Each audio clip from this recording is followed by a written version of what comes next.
Argentina está en emergencia forestal hace mucho tiempo, incluso 10 años después de que se sancionara una ley de bosques que venía a legislar para detener la destrucción de nuestros montes y selvas.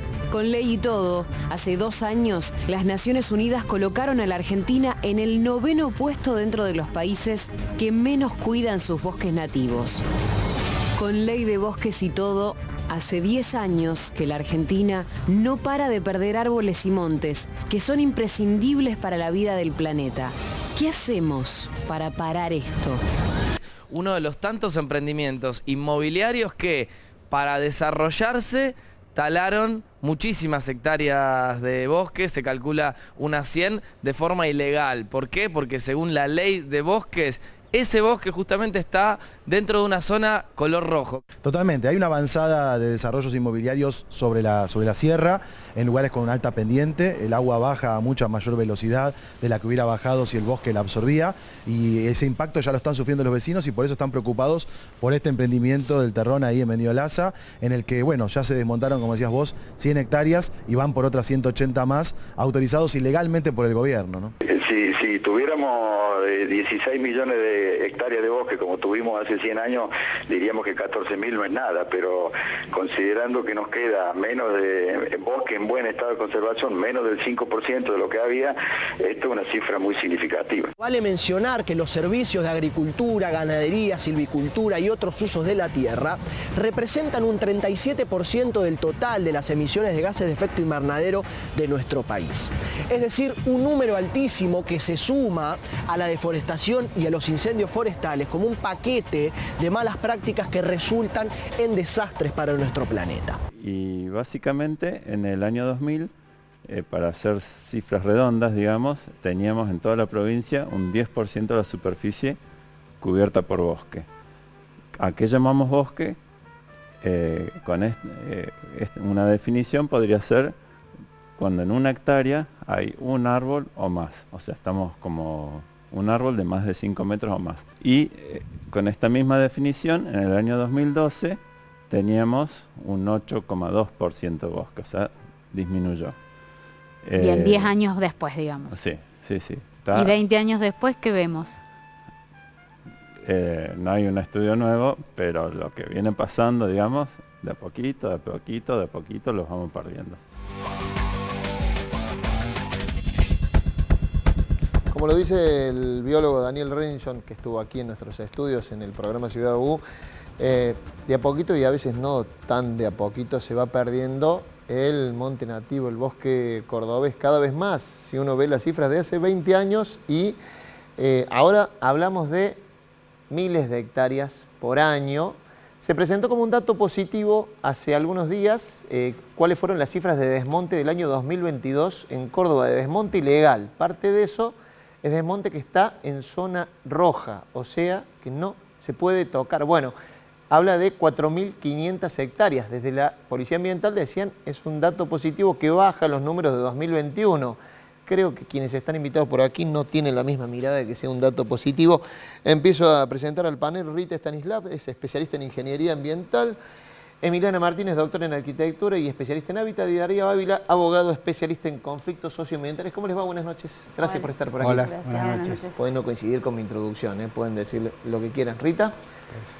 Bueno, yo creo que el problema está no que haya disminuido el desmonte, sino que no se haya aumentado la superficie de bosque nativo, ¿no? Es decir, el bosque nativo nos da solo ventajas, nos brinda oxígeno, captura el dióxido de carbono, que es el malo de la película actual por el efecto invernadero, por el calentamiento global, nos brinda un montón de servicios ambientales, venimos de una gran sequía, los bosques regulan el flujo de agua, regulan el clima, o sea, son todas ventajas, nos dan alimento, nos dan comida, nos dan leña, nos dan todo, y lo dan todo gratis. Y en vez de estar forestando, plantando y aprovechando eso, además de darnos salud, ¿no? Es decir, acordémonos que en Córdoba el Che Guevara o mucha gente grande venía a curarse el asma. Y ahora tenemos los hospitales con 90% de chicos con enfermedades respiratorias.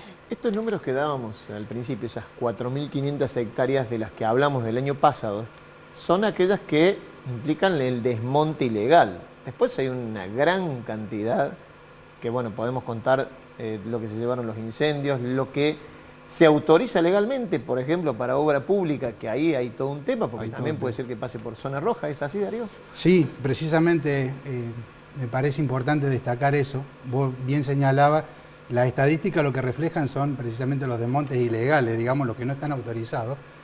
Y desde mi óptica, desde mi trabajo, digamos, lo que me preocupa son los desmontes legales, los que están siendo autorizados. ¿Más que los ilegales?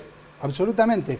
Mirá que digo, porque no es menor. A ver, si uno lo significa, 16 canchas de fútbol se desmontaron por día el año pasado de manera ilegal, para ponerlo. Pero vos decís que lo otro es un número mucho más grande. Hay un instrumento absolutamente perverso en nuestra provincia, que es la Ley Provincial de Bosque, la 9814, que precisamente en violación a la norma nacional 26331, que es la norma que establece las bases común para todo el país para ordenar los bosques, y en nuestro caso, por ejemplo, como bien lo señalabas vos, Córdoba tiene por lo menos identificado claramente 2 artículos que son absolutamente inconstitucionales, es decir, son contrarios a esa norma 26331, que es una norma de presupuestos mínimos ambientales. Y me refiero concretamente al artículo 14, que es aquel que permite precisamente, como bien lo señalabas vos, la realización de obras públicas de infraestructura que son declaradas de interés público en cualquier sector, aún en aquellos lugares donde haya bosque de mayor valor de conservación, categoría 1, zona roja, que es lo que está pasando en Córdoba, por ejemplo, el tema de la autovía.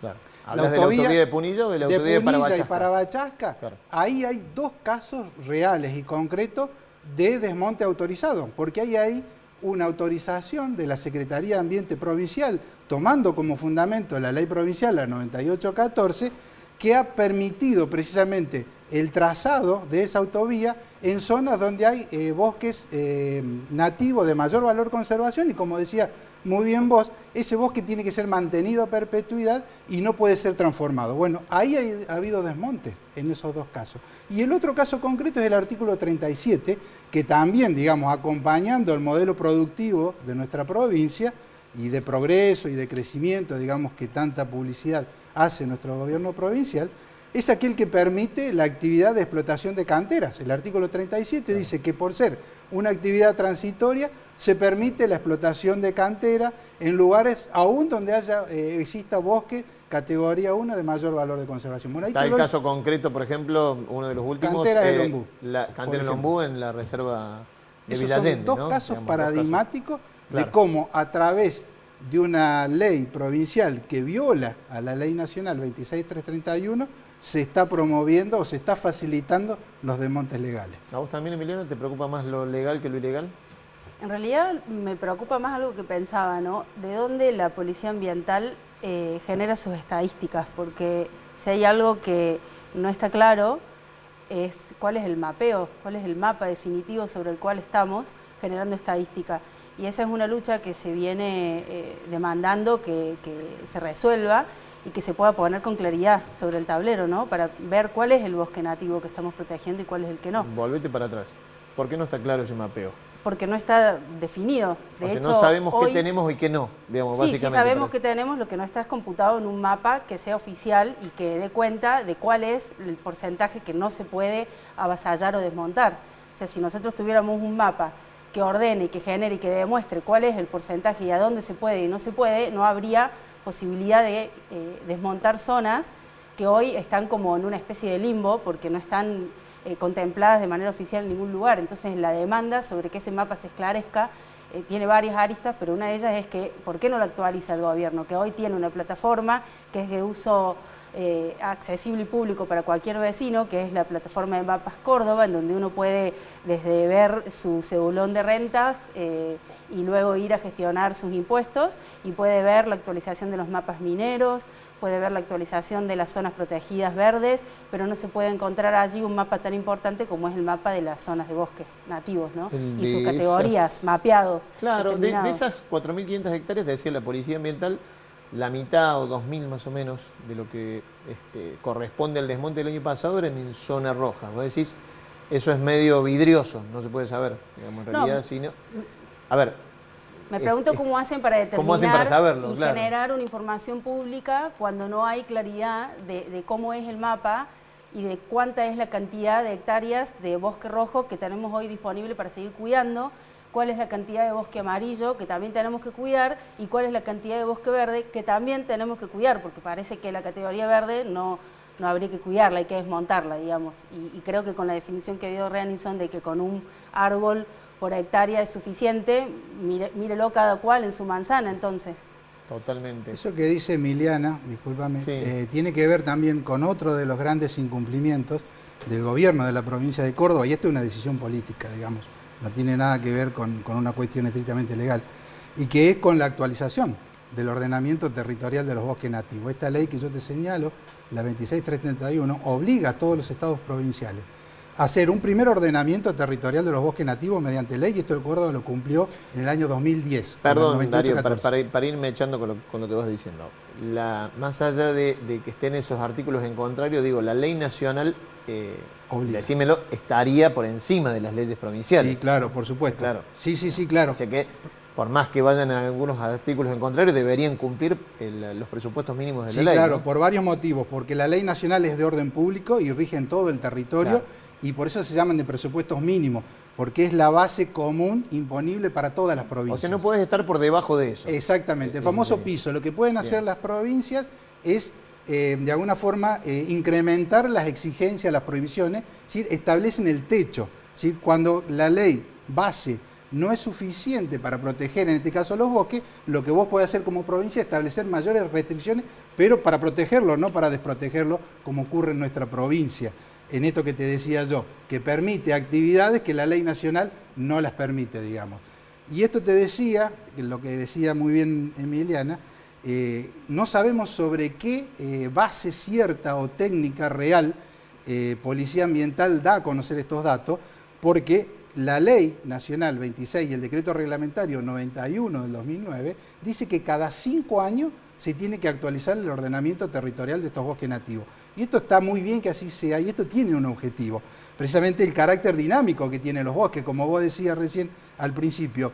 Hay actividades antrópicas, que puede ser el desmonte, el avance de la frontera agropecuaria, el desarrollismo inmobiliario, pero hay también motivos de carácter naturales, como un incendio, que modifican claramente la situación de los bosques. Entonces, en el 2010 había 2.400.000 hectáreas de bosque categoría 1.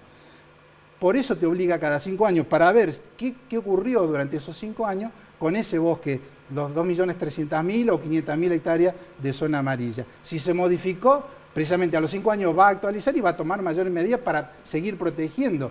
Córdoba no lo ha hecho en el 2015 y no lo ha hecho en el 2020, digamos. Entonces, no tenemos hoy, no sabemos cuál es la cantidad real y efectiva de bosque, categoría roja y categoría amarilla, que tenemos en Córdoba, porque incluso, no ha sido actualizado. Teniendo en cuenta que estamos hablando, digamos, lo ponemos en contexto, estamos hablando de cifras, pero son árboles que se queman, es monte que se pierde.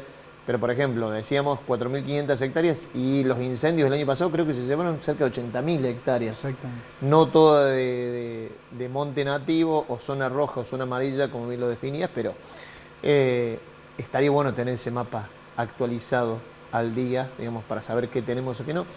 Rita, escribiste hace poquito una columna muy interesante en la que analizabas un poco las plataformas de los candidatos y en una forma muy didáctica les explicabas que podían ofrecer al bosque nativo como una unidad productiva, ¿no? Y Exacto. No lo viste en la plataforma. ¿Qué expectativa tenés un poco? Y la verdad que muy pocas expectativas con lo que uno ve, ¿no? Y uno lo ve tanto a nivel provincial, nacional o municipal. El tema del ambiente pasa desapercibido en todas las plataformas, en todas las propuestas. Incluso yo siempre digo, medio en broma, que es el único tema donde no hay grieta. Todos los gobiernos han puesto secretarios de ambiente que no saben del tema. Claro. Desde el rabino que se disfrazaba de árbol hasta en la gestión de Mestre tuvimos un ingeniero electrónico de secretario de Ambiente y ahora una gestión que se dice sustentable, Ambiente está manejado por 3 abogados que saben de leyes pero de ambiente poco y nada. Entonces realmente a uno le preocupa eso porque no se puede vivir sano en un ambiente enfermo. Entonces esto tiene que ver con la salud de la población, con la calidad de vida de la población.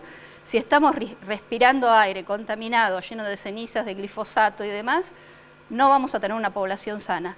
Entonces yo creo que lo fundamental sería que los candidatos, que haya una gestión importante para reforestar la provincia. La provincia está arrasada, no queda nada prácticamente, y no se ve en ninguna plataforma política esto como un tema prioritario. Habría que empezar por un freno de lo que se desmonta y más la reforestación como para esa situación urgente, ¿no? Es que encima es gratis. ¿Hacia qué modelo de vida estamos yendo, digamos? Aprovecho tu pericia en hábitat, digo, para ver, ¿es sustentable esto que estamos haciendo, construyendo? ¿O es duradero? No, está claro que es una cuestión de escala global. No solo lo estamos discutiendo acá en Córdoba, esto está pasando en muchos lugares del mundo. Canadá recientemente terminó de perder uno de los últimos bastiones de bosque nativo y mucha de su población afligida. Pasa al desconocer lo que uno tiene, esto de no tener delimitado el bosque, no sabemos qué cuidar, por lo tanto no podemos planificar en ese sentido. Quizás podemos planificar en otros que no están siendo convenientes ni sanos, como dice Rita, y entonces la pregunta es hacia dónde podemos planificar si hay que convivir con este modelo de desarrollo que lo que hace es casualmente arrollar el ambiente. Ahora te planteo la disyuntiva, recién lo nombraba Darío, ¿no? Digamos, cuando te hablan de esto y hay una oposición hacia el desmonte, te dicen, no, bueno, pero hay que desarrollar, hay que progresar, por acá tienen que pasar rutas, tienen que pasar más gente, hay que llevar servicios. Sí. ¿Qué se responde a eso? Bueno, es complicado realmente porque los modos de vida urbanos de la población pareciera ser que no pueden tener un retroceso sobre las formas que tenemos y cada vez vamos hacia un lugar del que no podemos salir y del que nos ponemos más en dependencia de las energías que necesitamos para vivir, como si no pudiéramos, por ejemplo, propulsar una bicicleta a pie, ¿no? Parece ser que solamente podrían existir bicicletas a baterías de litio, ¿no? Las discusiones que hoy se están dando con los nuevos combustibles o con los desarrollos de nuevos combustibles son los que traccionan un modelo de vida que luego en el territorio se visibilizan con fronteras netamente urbanas, ¿no? Lo que se ve es el modelo supersónico que veíamos en aquellos dibujitos en donde nunca había algo de color verde, no sé si recuerdan, todo era blanco, pulido, perfecto y liso. Y yo creo que hoy en Córdoba, por lo menos en las sierras de Córdoba, que es el lugar de estudio que nosotros tenemos con los equipos en los que participo, estamos viendo que hay muchas propuestas habitacionales alternativas a esos modelos que están demostrando una calidad de vida y que mucha gente pretende hoy tener porque se da cuenta que tener un árbol y un bosque ya no es una decoración que viene a completar la vida, sino que es una necesidad. La pandemia también lo mostró con esto que la gente salió a buscar naturaleza, digamos, no es un bien de consumo, es una necesidad que hace a la calidad de vida. No hay nada que dudar de eso. Totalmente de acuerdo. Bueno, a ver, estaba repasando, además de los números provinciales, porque vos decías, Emiliana, es una problemática global, pero digo, también preocupa muchísimo si uno ve los números de Chaco, de Santiago del Estero, de jurisdicciones que también es que está habiendo más desmontes que no lo hubo antes y ahora se está corriendo la frontera agropecuaria, digamos, porque uno ve también esas cifras y asustan bastante, Darío, ¿o no? No, está claro que lo que estamos viviendo... Es que acá ya se arrasó la mayoría. Son los coletazos o las consecuencias, los efectos de un modelo de desarrollo que, como decía bien la compañera aquí, cuando analizás la propuesta, hay prácticamente consenso de gobernadores o de gobiernos conservadores, neoliberales y hasta más progresistas de seguir sosteniendo un modelo de desarrollo que es netamente extractivista. Y que en nuestro país se manifiesta en esto, en el modelo del agronegocio, en la explotación mineral a cielo abierto y ahora vamos por el litio. Estamos viendo lo que pasa en Uruguay, se habla de la crisis del agua, pero en realidad es una crisis ecopolítica, un problema geopolítico, es un problema que se vive a nivel planetario y que tiene que ver con un modelo que claramente ha colapsado. Digamos, y ahora, es necesario cambiar hacia un modelo paradigma, otro paradigma. Claro, pero lo plantearon los dos recién, como que no hay grieta, y uno ve, a ver, observó ciertos procesos progresistas en Sudamérica, pero en donde no había, por lo menos, salvo algún que otro gobierno que hizo alguna acción, creo que fue el de Correa contra una empresa petrolera, pero después no hubo como que atisbos de tocar la cuestión ambiental con respecto a lo que era deforestación y sobre todo el extractivismo, ¿no? Digo, en eso no se ve ningún tipo de grieta, digamos. También Digo porque estamos frente a un proceso electoral, digamos, y uno tendría alguna esperanza de que eso entre en la agenda, ¿no? Ni se menciona. Y yo creo que uno de los problemas es que si uno analiza un poco, los países que más deforestan en general son los países más corruptos, ¿no? Entonces hay como una relación entre la deforestación y la corrupción, ¿no? Es decir, hay intereses económicos muy poderosos que quieren avanzar con la frontera agropecuaria, que quieren desarrollos inmobiliarios, acá lo vemos en la ciudad todo el tiempo, y bueno, si del otro lado hay corrupción, es muy difícil frenar eso. Como también se ve, por ejemplo, se vio mucho con las pasteras en Uruguay, el doble estándar, ¿no? De aquellos países que se dicen puros y castos, pero mandan, digamos, lo que contamina lo mandan al otro lado del planeta, ¿no? Para que, bueno, en todo caso, digamos, se contaminen. Bueno, acá en Córdoba se permiten desarrollos inmobiliarios de varios pisos en zonas donde no hay cloacas. Hay vecinos peleándose, o sea, luchando en estos momentos en Villa Belgrano porque se están autorizando infinidad de construcciones en una zona que no hay cloacas, obviamente todo eso va al río, y con infraestructura insuficiente. Y la lucha es muy desigual, porque de un lado tenés los desarrollistas, los funcionarios, que todos ganan bien, ganan varias cifras en dólares, en millones de dólares, y del otro lado tenés a los vecinos peleando, sacando su tiempo de donde pueden, para lograr que se frene un poco esta cosa loca, ¿no? Gente, muchísimas gracias por haber estado acá en Redacción Abierta y por poder hablar de estos temas. Como decimos siempre, bueno, es más amplio el tema, nos llevaría más tiempo, pero bueno, tirar por lo menos a discusión y a hablar sobre estas cuestiones y sobre todo en un año tan importante como este, donde se decide el voto. Creo que los tres invitados lo han dicho claro, no pasa por absolutamente ninguna plataforma seriamente la cuestión ecológica, la cuestión de preservación del bosque nativo, que está muy, muy complicada en la provincia. Última pausa y ya venimos con el cierre.